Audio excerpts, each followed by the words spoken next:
요 상시벽을 허물다 센서 스튜입니다. 지금 이스라엘이 지도서 뿅 하고 사라졌습니다.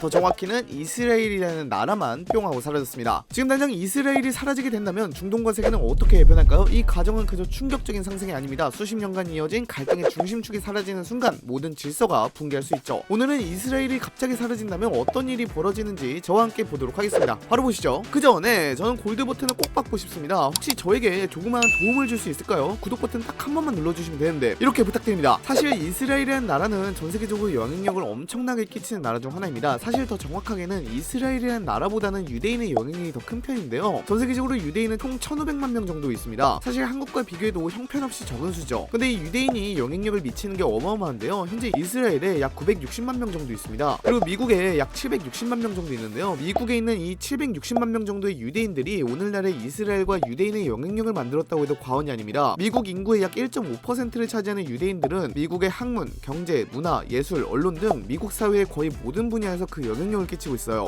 당장 미국 유명대학 재학 유대인 비율이 하버드 대학교의 경우에는 30%고요. 예일 대학교는 28%, 프린스턴 대학교는 24%입니다. 물론 이전에 비해 인종적, 민족적 비율을 어느 정도 조정하려는 기류가 있어서 유대인들이 예전보다는 적긴 했지만 그런데도 명문대에 많이 입학하고 있죠. 성적이 너무 우수하니까요. 거기다가 노벨상 수상자 중 유대인의 비율은 무려 25% 정도입니다. 평화상이나 문학상을 제외한 과학과 학문 분야만 따지면 30%가 넘죠. 또 경제 쪽으로 넘어가면 유대인들이 그냥 미국 경제를 장악하고 있다고 해도 무방할 정도인데요. 세계 4대 통신사인 AP, AFP, 로이터, 미국 주요 언론사인 MBC, ABC, CBS, 뉴욕타임스, 월스트리트 저널 모두 유대인이 세웠거나 유대 자본이 소유한 언론사입니다. 할리우드 5대 메이저 영화사는 전부 다 유대계 자본이고요. 그리고 글로벌 IT 업체인 구글, 메타, 마이크로소프트, 인텔, 오라클, 애플 모두 유대인에 의해 창업되었거나 유대계 자본을 통해 규모를 키운 회사들입니다. 즉 미국의 핵심 동력이 유대인들에 의해 움직인다고 해도 무방한데요. 이런 유대인들의 지원을 받는 AIPC, 미국 이스라엘 공공정책위원회는 회원만 10만 명의 막강한 자금력으로 미국 정치판을 좌지우지하며 신의 조직이라 불리는 미국 최대의 로비단체입니다. 그래서 미국 선거 자금의 60%가 유대인 호주머니에서 나온다는 말도 있을 정도예요. 이렇다 보니 미국은 유대인들의 눈치를 안 볼 수가 없는데요. 그렇다 보니 이스라엘은 큰 사고를 쳐도 미국이 다 수습을 해주는 상황이 벌어지곤 했습니다. 당장 중동에서 깡패짓 하면서 돌아다녀도 다 미국이 수습해주니 선을 점차 넘기 시작했죠. 그렇다 보니 미국이 상당히 골치 아픈 것도 많았는데요. 중동의 반미 감정이 너무 심화가 된 겁니다. 사실 팔레스타인에 최소한의 자치라도 보장해주었다면 팔레스타인의 성격이 극단적으로 만들어지진 않았을 텐데요. 자치도 허용해주지 않다 보니까 문제를 더 키워버리는 꼴이 되어버렸죠. 사실 이런 말씀을 하시는 분들도 분명 계실 겁니다. 약자가 강자 말을 들어야지 왜 이스라엘에 자꾸 시비를 걸어서 분쟁을 일으키냐고 말씀하실 수도 있습니다. 물론 어느 정도 공감을 합니다. 그런데 전쟁을 통해서 한쪽을 소멸시키는 건 이제 현대전에서 불가능합니다. 이스라엘 성립 이후 중동의 역사는 중동 국가들이 중동 전쟁에서 이스라엘 국가를 소멸시키는 것이 불가능하다는 것을 보여주었습니다. 그런데 그 반대로 이스라엘도 팔레스타인 주민들을 소멸시키는 것은 불가능하다는 것을 보여주고 있어요. 이스라엘이 아무리 군사적 우위를 거두고 있다고 하더라도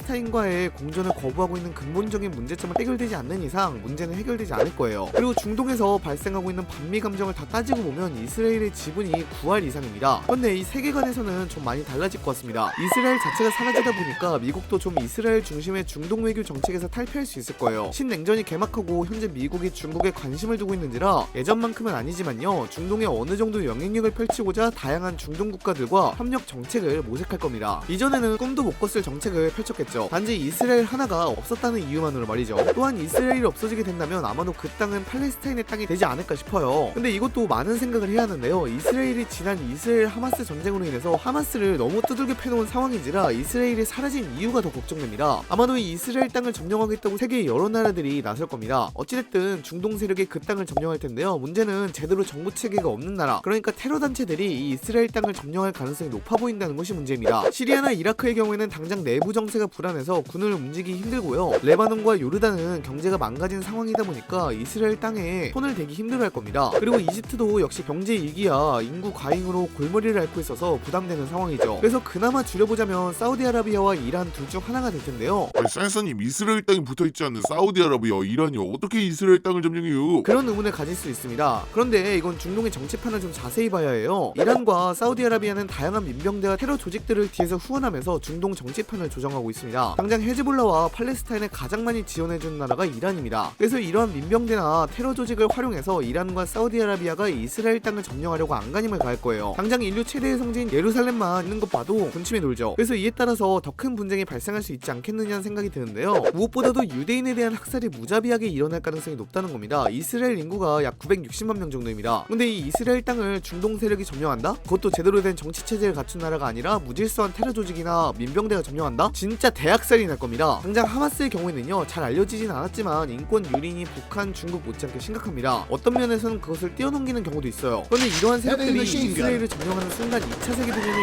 유대인 학살을 재현하게 될 텐데요. 이렇다 보니 960만 명의 유대인들은 다른 나라로 도망치는 보트피플로 전락이 되고 말 겁니다. 아마 미국도 유대 자본 로비는 살아있을 것인지라 이러한 보트피플들을 살리고자 하는 모습을 보여줄 것이고요. 한동안은 유대인 보트피플로 인해 국제정세가 시끌벅적할 겁니다. 또 예루살렘이 새 종교의 성지가 있는 곳입니다. 만약 이스라엘이 사라지게 된다면 예루살렘의 지배권은 누가 가지게 될까요? 이 과정에서 종교 간 갈등이 격화되면서 전 세계적으로 종교적 충돌과 테러가 발생할 가능성이 높습니다. 여기에 또 종교적 극단주의 단체들이 활개칠 가능성도 높고요. 그리고 이렇게 되면 중동에서의 영향력이 중국과 러시아가 완전히 장악하게 될 텐데요. 당장 미국이 2014년에 아시아로의 회귀를 선언하면서 영향력을 많이 축소한 상태입니다. 그 영향력을 러시아와 중국에 꿀꺽했는데요. 당장 2023년에 이란과 사우디아라비아의 관계를 정상화했다는 것만 봐도요, 중국 영향력이 어느 정도인지를 엿볼 수 있어요. 근데 분명히 중국과 러시아는 중동 영향력을 완전히 장악하기 위해 이스라엘 땅을 장악하고자 할 겁니다. 그래서 저는 개인적으로 중국과 러시아와 친하게 지내는 이란이 장악하지 않을까 싶어요. 문제는 이러한 유대인 보트피플이 어떤 나라에 정착하기 시작하면 반유대주의가 급격히 확산하게 될 텐데요. 당장 2010년대에 중동의 정세가 불안하여 많은 아랍인들의 피난민들이 유럽으로 가게 되었습니다. 근데 현재 반이슬람주의가 유럽 전체를 뒤덮게 되었죠. 이러한 현상이 분명 발생할 겁니다. 거기다가 이러한 유대인과 이미 정착한 아랍인 간의 갈등으로 인해서 그야말로 카오스를 연상케 하겠죠. 물론 미국도 가만히 있진 않을 겁니다. 앞서 설명해드린 것처럼 유대인 보트피플 문제도 해결해야 하고요. 분명 이스라엘 내에서 엄청난 대량 학살이 벌어질 것이기에 미국이 개입하는 순간이 올 거예요. 무엇보다도 이 문제가 좀 클 것 같은데요. 이스라엘이 핵무기를 가지고 있는 것에 대해서 긍정도 부정도 하지 않아서 정확하진 않지만요, 이스라엘이 핵무기를 가지고 있다는 것은 거의 확실합니다. 보통 80개에서 300개 정도의 핵탄두를 보유하고 있다고 가정하고 있어요. 그런데 문제는 이 핵무기가 테러 단체에 넘어간다? 이거만큼 대혼란이 있을까 싶어요. 그래서 미국은 이러한 핵무기를 제거하고자 개입할 수도 있을 것 같습니다. 그래서 여기서 촉발된 전쟁이 일어날 것 같긴 합니다. 또 여기서 이스라엘을 세우느니 마느니 이야기를 하겠지만 그 논의가 꽤 길어질 것 같아요. 아마도 제 생각에는 유대인 로비를 보더라도 다시 또 다른 이스라엘이 건국될 것 같긴 한데요, 그 영향력은 많이 축소된 이유겠죠. 그리고 이스라엘은 예전과 마찬가지로 다시 다른 지역에 자신만의 나라를 세우려고 노력할 텐데요, 문제는 자신만의 나라를 이제 다시 세울 수 있겠느냐는 의문이 있습니다. 이스라엘이 건국된 1948년에는 많은 식민지가 독립을 하던 시기여서 어쩌지 할 수 있었다고 보는데 지금은 그게 사실상 불가능하니까요. 유대인들이 나라를 세우려고 어떤 나라를 점찍으면 그 나라가 바보도 아니고 가만히 있지도 않을 거고요. 1948년과 비교해 오늘날에는 나라를 세울 만한 공백이 없다는 겁니다. 그래서 아마도 유대인들은 계속 핍박을 받으며 살아가지 않을까 싶어요. 여러분들은 만약에 이스라엘이 사라진다면 어떨 것 같나요? 댓글로도 알려주시기 바랍니다. 이상 영상 마치도록 하겠습니다. 빠이암.